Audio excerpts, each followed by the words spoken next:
What up, y'all, man? We're on aisle 6. I got my boy Skonie in here, Lamb of God Clothing. How you feeling, man? Shit, just living, bro. Yes, sir.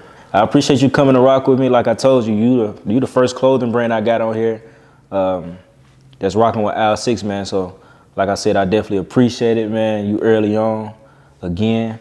And again, I appreciate it, bro. So, Skonie, man, let's get right into it. You from Chicago. Yes, How sir. long you been in Nashville, man? Man, I've been in Nashville like 23 years, going on 24 in December. Okay. How you liking it? Is it? I mean, I love Nashville because honestly, like I said, I'm from Chicago, but I went to high school in rural Arkansas, like right on the other side of Memphis. And that shit was slow, you know what I'm saying? So I went from the third largest city in America to the third biggest town in America. Yeah. And so Nashville was like a perfect medium. So, you know, I can deal with both. Okay, so you did time in Chicago, Arkansas, and then Nashville. Yeah. Hey, man, I want to go to your early life, man. How was it like growing up in Chicago? Because I know these days we hear a lot about Chicago, how rough it is, I know it's always been gangs and stuff down there. Yeah. How was it coming up when you was down there? Same. It's the same as it is now. It's just magnified now. But like when I was growing up, I mean, it's the same thing. It was fights, it was shootings, robberies, you know what I'm saying? And niggas going to jail for selling drugs, so. Same old thing. Yeah, ain't nothing different. Yeah. So did you kind of like, was you fighting all the time in school and stuff like that? Was you in a lot of BS? Nah, I ain't never had no fights, shit like that. I was always a funny nigga. Yeah. So the cool nigga. I ain't really get into it with too many motherfuckers. But at the same time, like, I wasn't gang banging. Yeah. So like my thing was, I had a little like juxtaposition type shit. Like I hung around everything. I hung around GDs, I hung around Stones. So on some, I guess it was clever.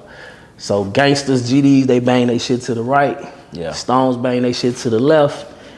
I used to just bang my shit to the left even though I was GD. Yeah. So like niggas always was just like, man, what is that nigga? And niggas didn't really fuck with me about it, so it just was what it was. So you always been like the neutral and like just Nah, not really.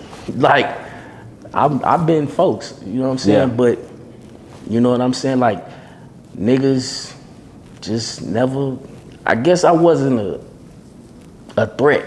Yeah. So but I'm saying like the neutral and like everybody just rocked with you type shit. Yeah, cause I mean, back then, people was fighting over turf, if you will, like, cause everybody was serving. So it's like if this block booming, and the ops was back then, the GDs in my neighborhood, it was more GDs than it was Stones. Yeah. So basically, some of our set would take some of their blocks, type shit. Cause they over there getting money and then they push them off the block and now they over there getting money. So that's all the beef was really about, the money, not necessarily the fact that we ain't the same thing. Now once a nigga get killed, now it's about that. But back in them days, it started out mainly with just pushing niggas off their block, beating niggas up, pushing them off their block. But then like you said, down the line, somebody get popped, nah. Yeah. It's just gonna be bloodshed on bloodshed. And ever since then, it just been like kind of divided down there, huh? Yeah, I mean, you can't never fix it because it is what it is. You know, even when I moved down here a couple years back, one of the guys from the neighborhood, I ain't even know him. You know what I'm saying? A younger dude, probably your age, and he was changing his baby diaper in the front seat. I don't know why, that just wasn't a good thing to do, but some dudes crept up on him, shot the cop, and killed the baby. They ain't even kill him.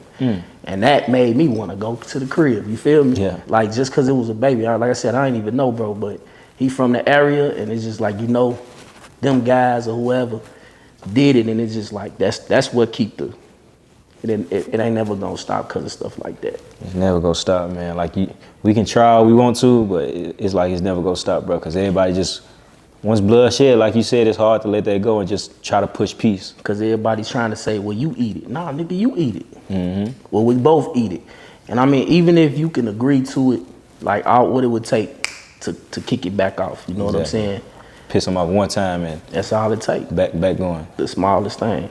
Hey, yeah, man, those games definitely real in Chicago, man. That's what I want to talk to you about. As soon as you said Chicago, I'm like the whole new era, like the G Herbos, the Lil Durks, all them. You said you went to the same high school as them. Well, they went to the same high school. Yeah, same high school as you. Yeah, they all went to Hyde Park. Durk, Vaughn. Matter of fact, I think Durk might have went to Robeson, but I think he might have went to Hyde Park too. King Louis.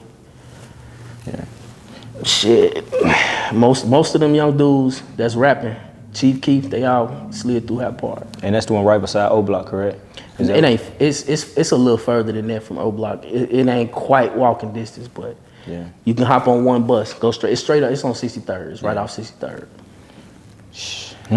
Do you still like visit Chicago and stuff? Like, got a lot of family out there? Yeah, my OG, she just passed away back in June, so that was the last I've been up there. I spent a few weeks up there this year, but you know what I'm saying. I go back there on the regular. I just pop in, pop out, man. Yeah. It ain't the spot. You feel me? Like, you can't sit still in Chicago. I mean, you can go to the burbs, and like I said, some of my family stay in parts of Indiana, or you can chill out the way. Yeah. You feel me? Just like here, if you got people in Franklin, you ain't in the city. Mm-hmm. You know what I'm saying? So it's cool. It's just when you in the city, because my OG, she stayed in the city. When I say OG, most niggas think he's about some niggas. Moms. In Chicago, your old girl. So yeah, my old girl stayed up there, so I'll be over her house, in the house, but you ain't really finna be playing the porch and shit like that. Sorry to hear about the loss of your mom, man. I know, it's all good. OG, man.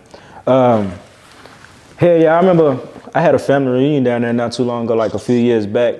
That's one of the main things they said. Don't try to like visit the hoods and be on some tourist stuff. Stay your ass downtown or the burbs type stuff. Well, and the thing about it is, if you from out of town, it ain't really like no niggas gonna fuck with you. Now, if you up there looking like food, that's a different story. Mm-hmm. Like, you up there with jewelry, you up there in a Hellcat, you up there in a scat, you asking for trouble. But if you just, kind of minding your business, shit can be cool, but then you don't want to get in the middle with some other shit. You know what I'm saying? Yeah. Because, in the middle of the pandemic, I think it was 2020, I flew up there just for a day. And I wasn't up there 2 hours. Me and some of the guys, we was up on South Chicago just politicking. It's like Crenshaw, and it literally popped off. Like, we was one of the first few cars to pull up there and got blocked in from the double park. It was motherfuckers deep to the police, made everybody leave. And when we left, we dropped my mans off, and he stayed in Little Village. Why he stayed over there, I had no idea.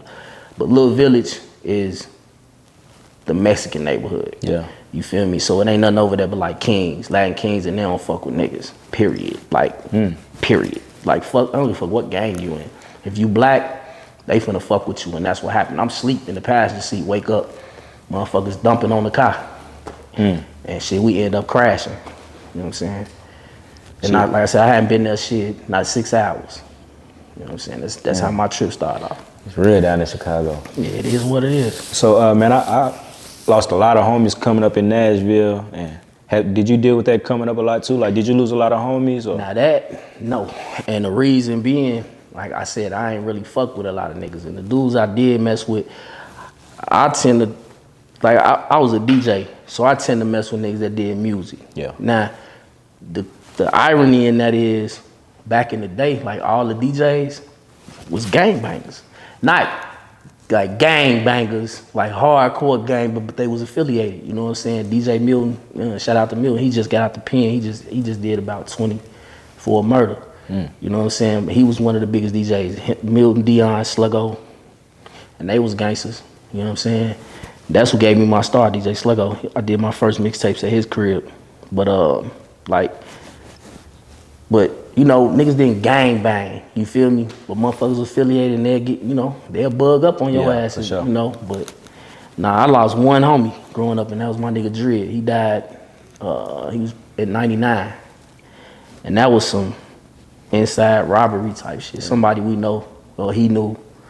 Still affect you, man. I'm sorry to hear that for sure. Most definitely. Coming up in Nashville, boy, it's like niggas losing them every week, man. I mean, it's the same in Chicago. Same in Chicago, even more. Like, but I wasn't one of them niggas that just played a block. Like, I'm on this block. I'm from this block. These my niggas. Nah, I ain't do that. I had that one homie, and he was from Boss Pimps. he plugged in a whole nother area than we grew up in. When I moved back to Chicago, he tried to get me to plug over there with the Boss Pimps, but I was over there. The first day I went over there, I was just like, it's weird. Like, I'm on 93rd, nigga. I'm from 66. What the fuck is I'm doing on 93rd? And it was like, yeah, I'm cool on this. You felt the energy. Yeah. I heard you say you DJ, man. When did you get into DJing? Like, how old was you? You remember? Shit, 6th grade. Okay. 6th grade. I got my OG. She bought me some turntables, a turntable set. And shit, I wanted the Techniques. That shit was like $2,500. She was like, nah, we don't get these cheap belt drives. This white man says you can use this. Yeah. She like, you cut up with this, we might talk about that. And shit, I got that shit and started making mixtapes. It was over with. I bought my own 12s. Oh, so she said she want to see if you serious, then y'all can graduate to the big stuff. Yeah. She ain't finna waste all that money on you don't use it. And I today I understand, you know what I'm saying? Because I was mad as hell because I didn't want them belt drives. I swear to God I did. But I got them, and me and my homies, we just put them bitches to work. And she gave us some money to throw our first party. We threw a party, and that shit, we made money, and it was over. It's like, oh, we see we can make money. Yeah, for sure. So that's what took me out the dope game, should I say. And I wasn't never deep into it, but you know, motherfucker get they little 8 balls, little quarters, shit like that. But once I saw I could make money off music, I was like, man, ain't no use in doing that. And then when my man Dre got killed in '99, because he did music too, we started together. Actually, I said my grandmother, but his grandmother and mine, they put their money together and got us, you know what I'm saying? But when I moved to Arkansas in 9th grade, when I came back that summer, that nigga had an Intrepid on some dubs. You know what I'm saying? With 612s in that motherfucker. Yeah. You feel me? And that was in 93. So it was like, yeah, it just didn't, you know, it ain't impressed me. You feel me? It definitely will impress somebody, boy. That's how people even get led to the streets. Like you said, once you see you can make that first dollar off doing something legit, it's like, man, it's over with. It's something in your mind, man. I can do this with this. I can do this with that. Yeah. You running. You feel me? So you had Chicago. Y'all kind of had it on lock doing the DJ stuff and stuff like that, right? Yeah. Well, see, that was the thing. Like in Chicago back then, house music was the music game. Like wasn't nobody rapping. The only people rapping in Chicago back then is the names you know: Twister, Do or Die, Psychodrama, Triple Darkness, and they was all like from the West Side. The only South Side rappers was D.A. Smart and Common, and which he was Common since then. That's before Kanye. So, you know, everybody was doing house music. I put out one house record, one house mixtape, and then I went over to rap. I just started making rap mixes and stuff like that. Cause it was the lane less traveled. Cause every time you go into, cause when I say we were selling mixtapes, we was selling them to the stores. We weren't selling them on the street. Oh, okay. We was wholesaling to the store. So I walk in the store and I see Sluggo. I walk in the store, I see Dion. So it's like, if he beat me to that store, the store owner like, yeah, you gotta come back, give me some time to make a couple dollars, you know what I'm saying? It was just like dope, you feel me? So it was like, all right, cool. If I start making rap mixes, cause Dion was the only other nigga making rap mixes on the South Side. So I was like, all right, well, that's a lane that's less traveled. Let me just focus on rap mixes. I'm gonna let y'all have that house shit. Explain to us what house music is, for those who don't know. So, all right, you familiar with the Fendi the Rapper record with Shamar, right? Yep. That's juke music. That's essentially juke, what it came from. Like back in the day, you talking like the C.C. Peniston records, Keep on Walking, shit. I have to give you some old records that you could check out. But like you had house, it's like vocal, you know what I'm saying? Dance music, if you will. And then like Chicago, we had our own style. So we took that format, well, Milton and Dion, they took that format and basically, cause it was like happy songs to a up-tempo beat. Well, them niggas was from the projects. Dion, Milton, Slugger, they was from the bricks. So they would start making what they call ghetto house. So basically taking tracks and this track is for these player haters lying on they dick. Yeah. Cock, blocking punks, front for a bitch. Yeah. You know what I'm saying? Putting cuss words, you feel me, to house tracks. So they called it Ghetto House. So that was the shit that inspired me and my little crew. You feel me? My nigga Gunman, Poncho, and myself, like that's what inspired us wanting to make house records. So we kind of took that same Ghetto House and we created basically a genre of it called juke. And what the difference from juke and Ghetto House is just tempo. Like house was 100, 120. Juke went to like 130. Oh, that's a faster tempo, yeah. Yeah, so now you got some, they call it footwork. And footwork tracks was like 160, you know what I'm saying? So. And that kind of originated from Chicago? Yeah, all that's from Chicago. It's Chicago and like original house music was Chicago, kind of New York, sometimes LA. When it came to like ghetto house and techno, that was Chicago and Detroit. Yeah. You know what I'm saying? And we neck and neck. Just like that, I don't know if you remember that joint with Dej Loaf and what's the Big Sean? That back about me. Yeah. So that's my nigga DJ Clint. Clint, a little younger than me, like that's his original track, that back about me. And they sampled it. You feel me? So that kind of pushed ghetto or juke or whatever you want to call it, like that, pushed it into the mainstream. A bigger audience. And I heard you say you DJ for Kato. Yeah, Kato. How did that come about? He was connected to the Flores twins. Yeah, so my man, Damian Cash, he was one of the biggest mixtape. He kind of the one that took mixtapes like to a whole nother level. Cause our tapes used to just be a tape in the little case, plastic. Like you see the cassette. His, he put what they call J cards, basically a cover. Mm-hmm. You know what I'm saying? He started putting out mixtapes with covers. He did both. He did rap and house. He was buying the mixes from the DJs. He was a DJ himself, but he bought mixes.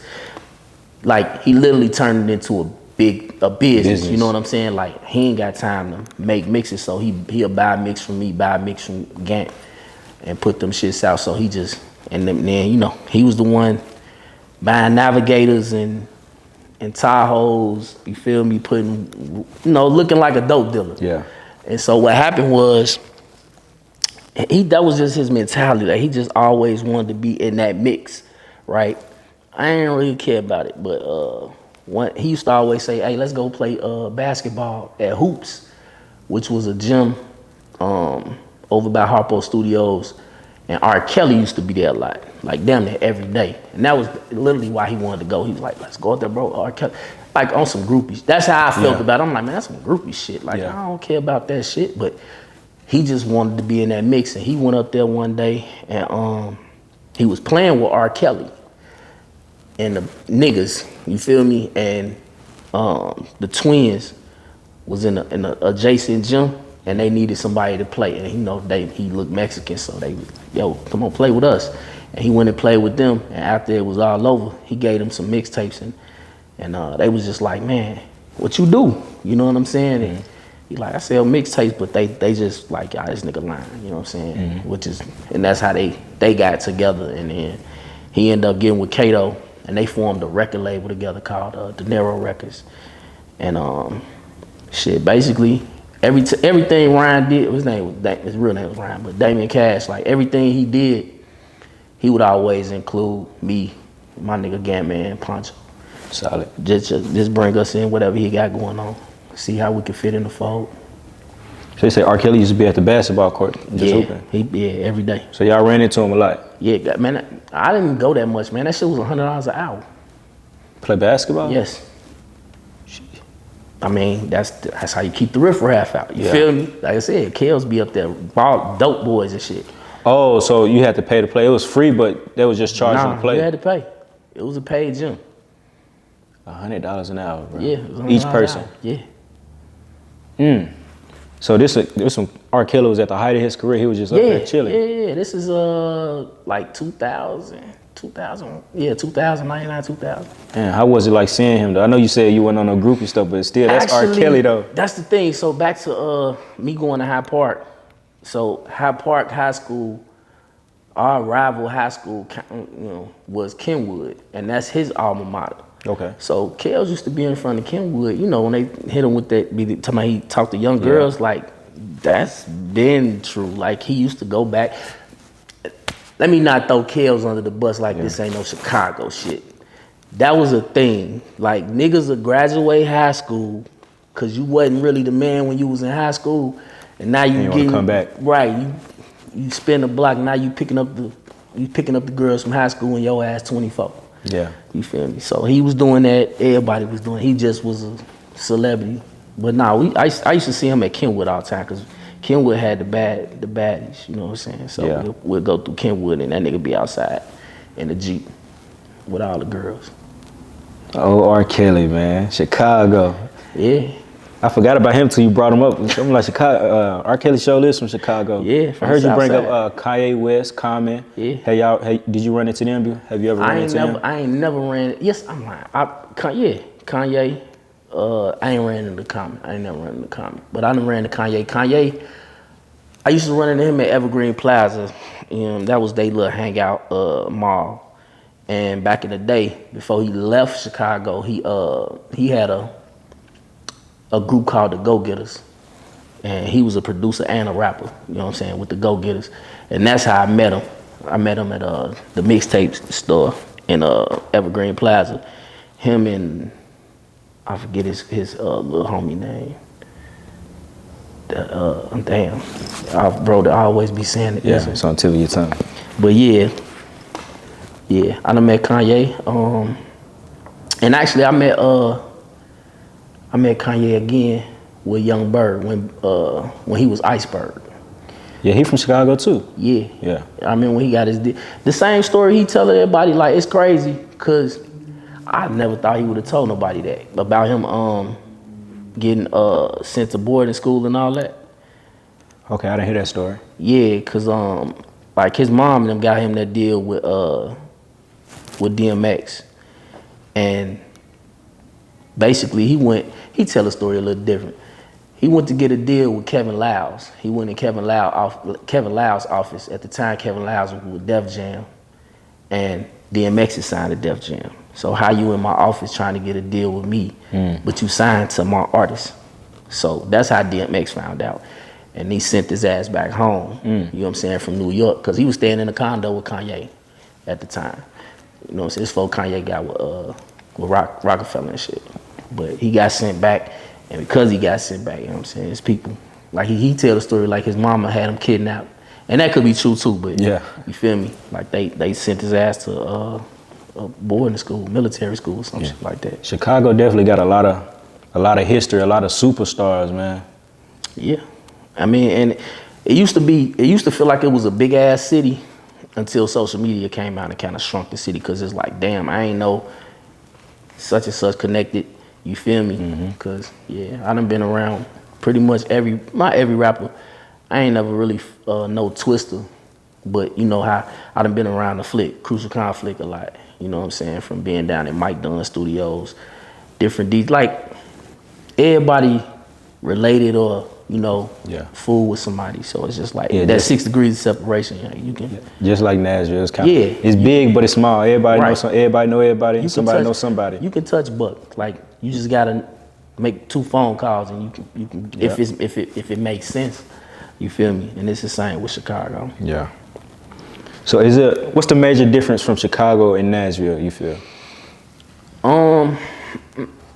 So Chicago complex. So you got you got 2 sides. Everybody here, if you black, you from the south side or you from the west side. You know what I'm saying? And then part of the south side is what we'll call over east, right? All the rappers that you know today are from pretty much the south side, kind of what we call over east. Because when you say the south side, it's pretty much the numbers, like the shit from the low end, which is 22nd, all the way to the hundreds, right? But all the rappers that you familiar with are primarily from the 60s, right? The 60s, you know what I'm saying? Except like Herbo from like 78th, 79th, and over east, further east. But it's still the south side. But then, Cowboy, 187 Cowboy, him, Fat Money, they from 147th.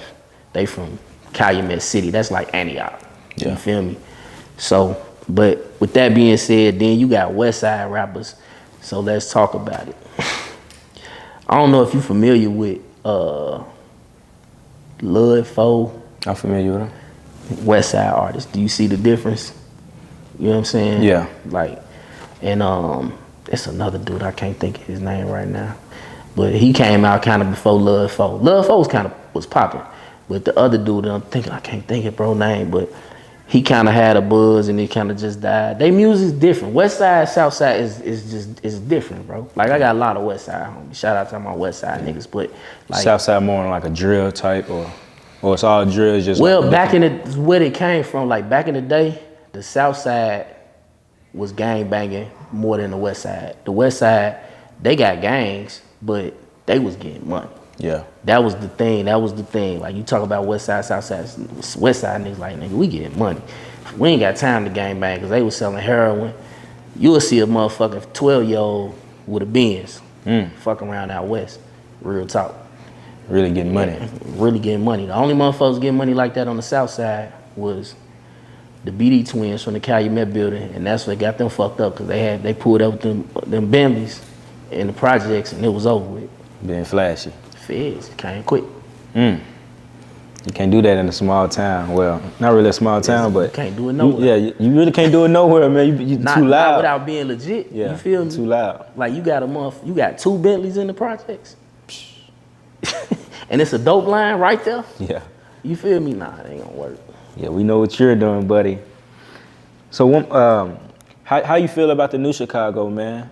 I know we spoke on it a little bit, but so like, I seen the rise of it. It was like I was visiting the city, and I was in my neighborhood, and I was asking one of the little guys, like, you know, who popping, and he was like, you know, from my neighborhood, and he named some dudes, and I knew one of the little dudes he named, and then he mentioned King Louis. You feel me? He like Louis, and I ain't know Louis, but you know, again, I know people that know him, and I can get in touch with him. And it was like, soon as I got back to Nashville, I started checking them out, and in a blink of an eye, they started popping. Chief Keef started popping. So the Chicago, and I was telling niggas down here, like, so if you just peep the rap game as a whole, right?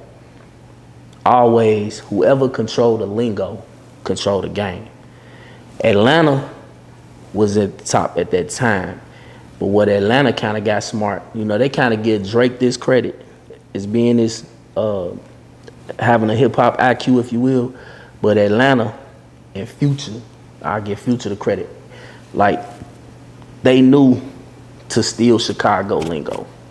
Cause all that on phone them, man, at this point, motherfucker forget what they took. But basically, they took the lingo and made it their own.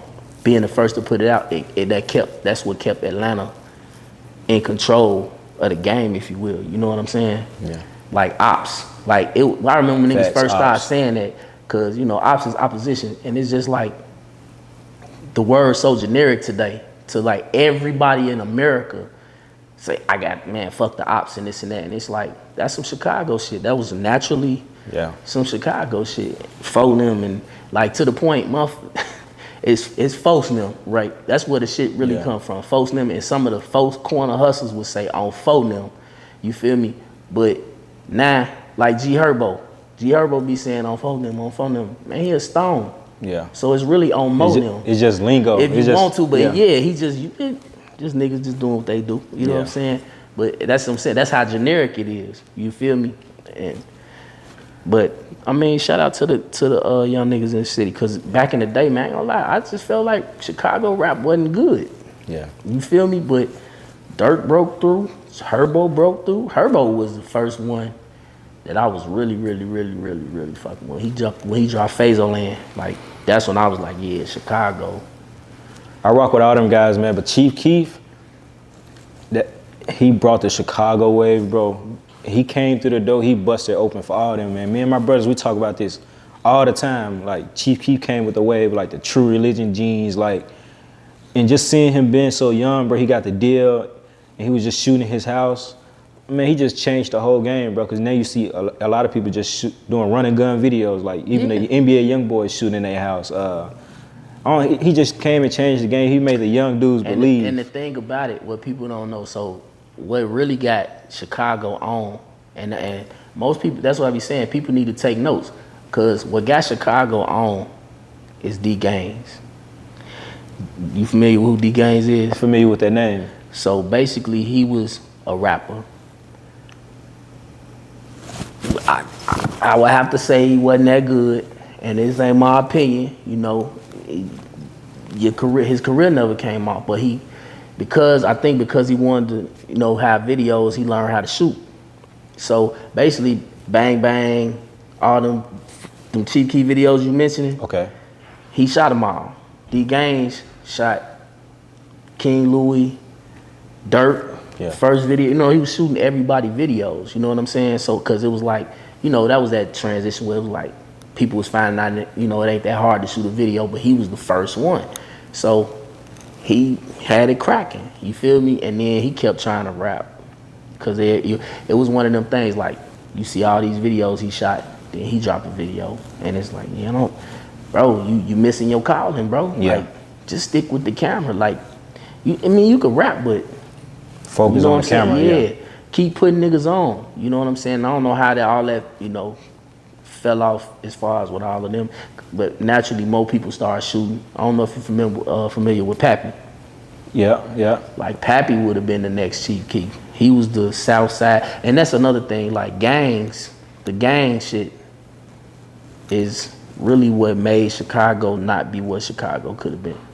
Cause Chicago, we could have took what Atlanta had on some real shit if we had what Atlanta had. And I say had cause look at Atlanta now with the beefing with Thug and Lil Bruh. I still feel like y'all got y'all wave, or y'all had y'all wave. Yeah, we got. It's like y'all went up, but it's like, man, the gang. It's like they made it out, but it's like it all came coming down. Like even recently with like the Lil Durk arrest and stuff like that, the King Von. It's like they worked so hard to get out, but it's like, man, yeah, but see, you gotta, if you just analyze what made it happen. Cause see, when you talk about the gang shit, Durk BD, but his daddy, Big Durk, and he just got out. He was one of the gangsters. He used to be with Larry Hoover, you know what I'm saying? Mm-hmm. So it's like, but Durk's brother got killed. His manager got killed. Mm-hmm. His cousin, Newski, got killed. Like, Von got killed. Mm-hmm. You know what I'm saying? So it's like, it's a lot to that shit. Mm-hmm. So is it smart to put a hit out on a nigga? No. Especially when on the heels of y'all had a state trial in Atlanta, you feel me, you and Von, that you really only beat because Von died. Cause they had a nigga that was testifying. Mm-hmm. You feel me? Y'all didn't kill him, he didn't die. You feel me? So it's like, with all them variables, like at what point are you going, back to the R. Kelly thing. R. Kelly, you been accused of being, accused. R. Kelly married Aaliyah, bro, when she was, 14 or whatever. That's a real thing. Like, everybody knew that. It was in the Source magazines back then. Like, it was with a copy of the marriage license. Yeah. Like, her people got her to know, like, this shit public record. Like, it happened. And then it's just like, hey, let's let this die. Everybody go on with their career. She blew up, he blew up. And then here you come back around with the sex tape where everybody in the streets, everybody in Chicago had the sex tape and synced it. You feel me? That's when they was bootlegging VCR tape. So everybody saying that, so everybody know you done did it to another shorty, then synced it to the point the government was like, yo, anybody in possession of that tape is in possession of child pornography. So everybody burnt them. You feel me? So it's like, then you just ain't gonna leave it alone. So it's like, it started with R. Kelly. Ain't learned your lesson. Right, you just gonna, cause again, him and Jay-Z fell out because of that, cause you beat your case, but then you beat it and go back to it like it never happened. And that's when Jay like. I always wonder what happened with him and Jay-Z, man, cause they did the album, the tour, and I think they cut the tour short. Well, like I said, he was getting beside himself, and that nigga got into it with Tata. Jay-Z, little homie, Tata maced that nigga. So You know, like I said, once you know shit start going left, it's like, hey man, really when a motherfucker just see you just weird. Yeah. You feel me? Like another take, like on Jay and Dame Dash, why they fell out. A lot of people just didn't realize, especially people that saw it in real time. Like Dame Dash, bro, they was Rockefeller Records, and I know that's before your time, but like, nigga, I used to love Dame Dash. I'm talking about because I didn't want to be a rapper. I wanted to be a Dame Dash. You feel me? I want to be this my artist. You feel me? And we rocking. This nigga started like they was the Rock Boys. We icy. We drinking. You know what I'm saying? Cristal. You feel me? That was how they built the label, the Rockefeller Records. Rockefeller's the people with the most. You know what I'm saying? Mm-hmm. You build a label off of this brand, and then this nigga went out and bought Pro Kids.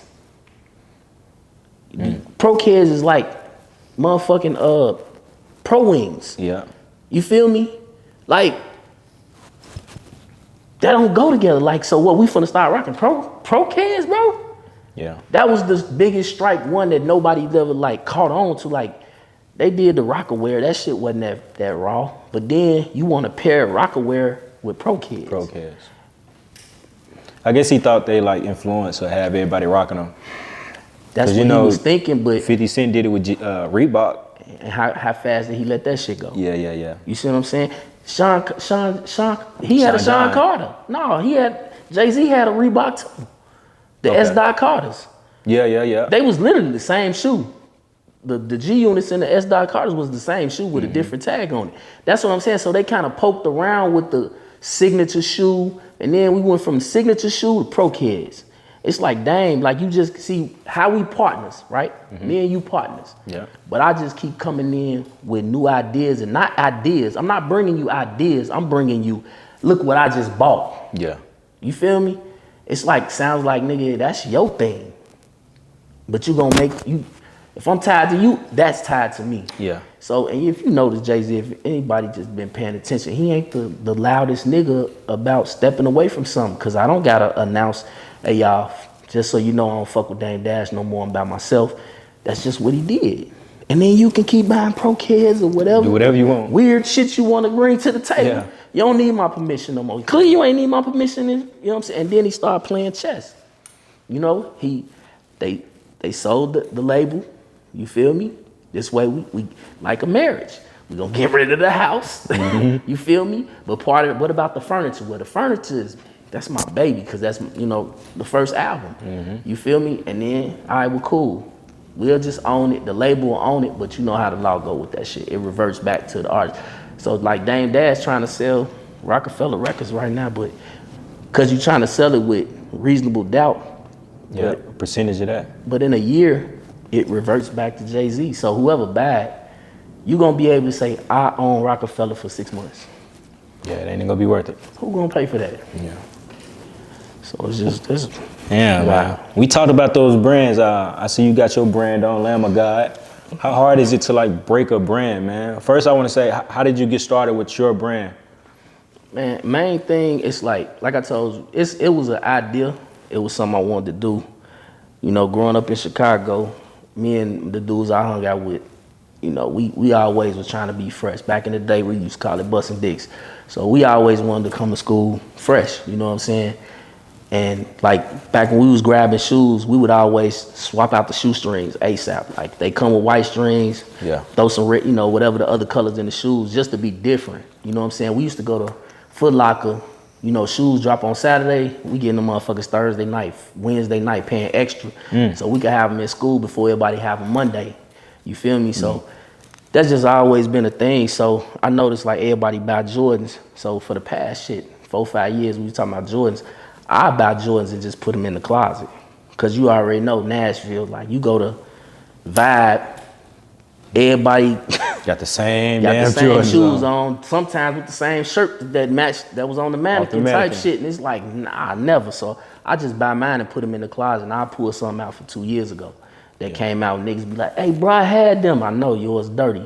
You feel me? Mine, I got them. Them just dropped. No, sir. You feel me? So that, but now, as you see, I'm going to Pumas. I'm rocking Pumas, Adidas, you know, just gonna bust out. But I was like, man, I don't want to look like everybody else. That's the thing. Fashion It's different, you know. So I started just creating my own style, you know, and then at the same time rooted in my spirituality, bro. Yeah. You know, I believe in a higher power. I move like that, and I wear it proudly. Yeah. So you got the shirt, the hat. Like I said, that shirt hard as hell, bro. I love that mechanic shirt. Yeah. Mechanic shirt hard. And it's cropped. Yeah. And that's a 101. Exactly. We just testing stuff out right now. Yeah. So man, for people who want to start brands and stuff like that, like, can you give them some advice? Like, Absolutely, man. You just gotta have an idea, a concept that you believe in. Number one, don't overthink it. That's another thing people think. You know, try to do. You overthink it. You try to do something trendy, like, you know, for instance, somebody I know started a label and then, you know, putting stuff like money in it, or the latest Fetty Boys, Fetty, you know, all that kind of stuff. It's like once that dies, your brand dies. your brand, yeah. So create something that can live forever. And if you make it true to yourself, your heart gonna always be in it. You know what I'm saying? It's Lamb of God. The definition of the Lamb of God is Jesus. You know what I'm saying? It's the ultimate sacrifice for sin. You feel me? So it's like, that's true to my heart. You feel me? So that's what it's about. And it just, am I a perfect person? No. I still curse. I still do some things that's wrong. I try not to do what's considered a sin. But, you know, as I grow, that's my projection of growth, going towards my higher power and what he wants me to do. So I'm trying to make him, my God, proud. Like they always say, we're supposed to serve God. You can't serve God. You're supposed to please God and serve people. So that's my thing. I try to help people. Respect. You know, that's when I started this brand. It was hard for me to take money from people. Like I was giving away shirts, you know, giving away stuff, and it just got to the point like people. And that's the thing, when you're dealing with real people, they was like, nah, bro, I'm gonna pay you. You know what I'm saying? I'm gonna pay you. And then I'm gonna give you a discount. And they're like, nah, how much this shit cost, bro? Yeah. You feel me? And that's another thing, like, for people trying to start a brand, when you pricing your stuff, I'll give you some game. So the first question you gotta ask yourself, who is your brand for, right? So my brand identity is, this a brand for heroes. And I don't define who's a hero, only you do. So this is a brand for you, if that's who you claim yourself to be. And then with that being said, like, I don't make cheap stuff, right? And my goal is to be oversubscribed. Oversubscribed means, like right now I got over an email list and a SMS list of over 10,000 people. So if I drop 10,000 pieces, I got one for everybody if everybody buy one. But if I drop 100 pieces, I'm oversubscribed. Because if everybody wanted one, you can't have one. And I never put it out again. You feel me? I might go to a different colorway, you know, something like that, but I never drop the same thing, at least not in the same year. Yeah. Or maybe even two. Yeah. You know, it's that same thing. It's just, you see Jordan do it, but I'm not trying to be like Jordan.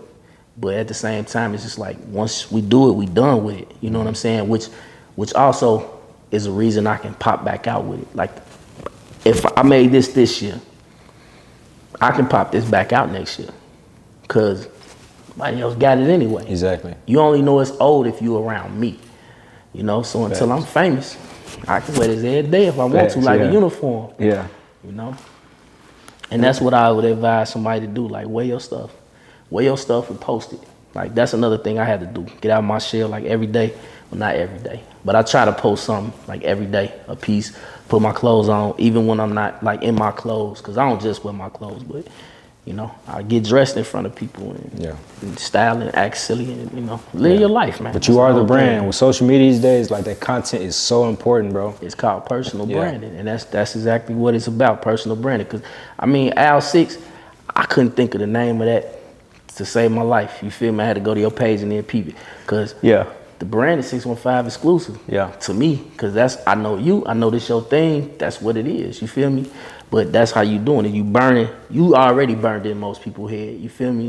You gonna get some new people. But for the people that know you, 615 exclusive burnt in your head. But now it's time to get this Al 6. In their head. You know what I'm saying? Yeah. That's why we got to put it in their face every day. Every day. Lamb of God, Al 6, you feel me? Put it in their face, make day. them remember. And that's how you become a household name. Absolutely. And I got some June for you too. I got some game for you. Yeah, I'm taking it, bro. We locked in. So I want to get back to the clothing brand, bro.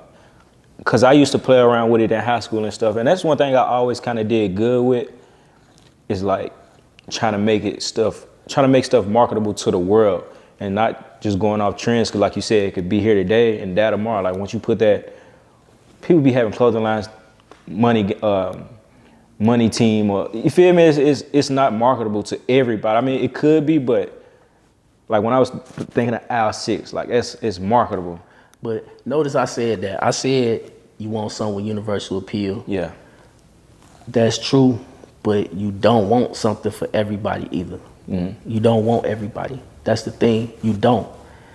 And it'll make your life so much easier. Cause like I said, if I drop 50 pieces, right, and that's typical my number, 50. I don't really do more than 100 pieces on something. Like I want 50 people to feel exclusive. You know what I'm saying? And they ain't walking around making people go, hey, where you get that jacket from? So when you put somebody up on my label and they get signed up, again, when I drop that next piece, it might be the same jacket but a different colorway. Like if you one of the people that want to collect, you feel me? Like you gonna get everything. You finna fight with them, you feel me? And so maybe you don't get it, maybe they get it. Maybe, you know what I'm saying? Or vice versa, how that work. But that's the thing, you always wanna be oversubscribed. You don't want everybody. Like that's the thing. If you drop, think about that. If you woke up the next day and everybody had your shit on. I feel you. Would that really make you feel good? And it probably will, but for how long? Because it makes it easy for somebody to outdo you, if you will. You know what I'm saying? Because it's like everybody got them. I don't even want mine no more. Yeah. So what's next? So I feel it's something like a girl. Once everybody got it, you don't want. Yeah. I feel you. I needed to hear that, bro, because I be trying to say like, I'll see this for everybody, but it's for who it's gonna be for, bro. Absolutely. I needed to hear that for sure. Absolutely. Because you gonna get your tribe. See, and that's you conflating the word everybody with everybody that's for you. Yeah. That's the thing. You lacking more context. You don't want everybody. You want everybody that's for you. Yeah. You know what I'm saying? And that's your tribe. That's what we all trying to do, build community, bro. Build community and build a tribe. That's for you. Listen, I know I'm not for everybody. Yeah. Me personally, I'm not for everybody. Everybody can't take me. I'm real honest. You know, I don't care how you feel. I tell you what it is, bro. If I ain't like your shoes, I'll be respectful and tell you that's my opinion. Yeah. I will let you know. Like, I understand that this is my opinion. So please don't even take it personal. If you still like them ugly ass shoes, bro, don't get mad. It's just I can't not walk out of here without telling you I don't like them. Yeah. You feel me? Yeah. But they might look good on you. You feel me? And that might be your swag. Cause bro, I wear ponchos. That's my new thing. Yeah. You know, and everywhere I go, I get mixed reviews. People be like, hey, bro, that's dope. I couldn't wear that, though. And that's what I was looking for, bro. But it's for you. You feel me? Yeah. That's why I got it on. You feel me? And it's cool when people be like, hey, bro, I would wear one of them. Where you get them from? And I be like, I just can't tell you because nobody told me. I found this because I was looking for something. When I look for clothes, I don't look for what'll make me look like Jay-Z. What'll make me look like this dude? What'll make me... I be like, what do I like? Yeah. You know what I'm saying? Shit, most of the time I buy pants like these been altered. Like I done something to these. You feel me? Like I made this shirt. You feel me? Like I don't really care for the straight legs no more. I still wear them, but certain pants, depending on what shoes I'm wearing, I'm gonna have to flare them. Yes, I am. Yeah. You know what I'm saying? And I don't got no problem just doing. And again, if you got them same pants, you're gonna be like, why yours don't look like mine? Cause I don't even want them to. You feel me? Be original, man. Be you. Yeah. You know what I'm saying? Be you. Nah, I definitely need to hear that, bro, with the whole go for people that's for you. You feel me? Don't try to aim for everybody. Hey, yeah, man, we back. Again, I apologize about the inconvenience. We had camera troubles, man. He been in here dropping jewels. What you got to say to him, man? How you feeling? What you got coming up? Getting ready for these Black Friday drops. Really, I don't think I'm gonna make it, but I ain't. If you ain't noticed, I ain't really tripping about all that kind of stuff. Like everything happen when it's supposed to, when it's supposed to. Yeah. You know, don't put a date on it unless you want to make it, gonna make it, you know. But I don't worry about all that kind of stuff. So really, just I'm more focused on getting the drops, and I'm gonna show you some of the pieces I got coming. But yeah, I got some dope stuff. Yeah, it definitely sounds like you focused on the quality and you ain't trying to rush, and then you trying to do it right. Nah, like you said, it ain't for everybody. It's for who it's gonna be for. Man. Nah, man. Again, I definitely appreciate those gems, bro. Like you've been dropping gems the whole time. Like I'm definitely soaking it all in, and I needed to hear a lot of that. So I'm definitely gonna leave here. I feel like a better 6'1". You did? Absolutely, man. That's a Skonie effect, bro. Yeah, man. I definitely appreciate you even coming through, believing in Al 6 again, bro. And like I said, we locked in, bro. I'm locked into Lamb of God. I'm locked in everything you got going. And again, I hope this ain't the last time, bro. We locked in for sure. It go both ways, bro. Yes, sir. Vice versa, bro, for sure. So anything you got to say before we wrap it up, Brody? I mean, y'all can follow me on Instagram, Drill Fam Tone, just like the drill music, but that ain't the that's not the coalition with it. Basically, you know, black people take words and make them negative. Yeah. In reality, everybody listen to the sound of my voice done been in school and had a fire drill, right? At school. So a drill is really a repetitious action, you know, preparing for something, right? So I used to have a brand called Drill Life, and it wasn't about that kind of drill life, you feel me? It was saying practice life. Yeah. Cause that's what people ain't doing. People alive, but a lot of people ain't living, bro. Facts. Cause if you're not happy in your life, what you living for? And only you can decide what's for you as far as what you want out of life. You know what I'm saying? So it's like, all you gotta do is have enough faith in number one, have faith in God. Number two, have faith in yourself enough to say, you know what? I'm gonna do this. And just get it done. It's just that simple. You can get a chat bot to help you figure it out. Yeah. But you gotta do the plan. That's all it boils down to. Create a plan, execute the plan, and if you got a problem trying to figure out how to execute the plan, get some help. Get the Skonie effect. The Skonie effect, man. I'm telling y'all, get the Skonie effect. He didn't drop jewels. I'm telling y'all, I wouldn't even just be right here talking to y'all. Again, Skonie, I appreciate you pulling up on aisle 6. Again, man, the love go both ways, bro. Anything you need from me, let's make it happen, bro. For sure. Skonie effect, Lamb of God clothing, Chicago in the building. Yes, sir. Nashville. To the 615, goddammit. Appreciate it, man. Skonie, we out of here. Let's get it. Let's get it.